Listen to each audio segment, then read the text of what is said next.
জীবনসঙ্গী দেখতে যেমনই হোক না কেন, তার মন মানসিকতা যদি খুব ভালো হয় তবে আপনি সবচাইতে সৌভাগ্যবান মানুষ। যার মন মানসিকতা ভালো সে জীবনসঙ্গীকে সম্মান করে, ভালোবাসে এবং যত্ন নেয়। চিপ মেন্টালিটি আছে এমন মানুষ তার সঙ্গীর সাথে শুধু দুর্ব্যবহারই করে।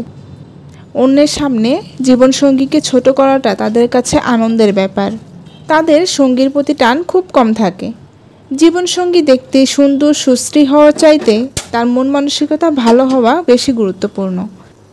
একটা মানুষের সাথে একদিন বা দুদিন কিংবা কয়েক মাস বা কয়েক বছর নয়, আমৃত্যু একসাথে থাকার চুক্তির মাধ্যমই হচ্ছে বিয়ে।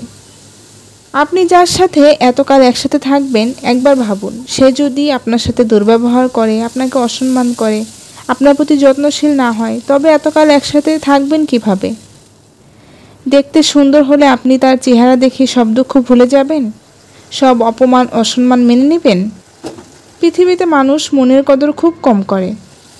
তবে একজন চিপ মেন্টালিটি সম্পন্ন মানুষকে যে তার জীবনসঙ্গী হিসেবে পেয়েছে, তার কাছে সুন্দর চেহারার চাইতে সুন্দর মনের মানুষের গুরুত্ব বেশি।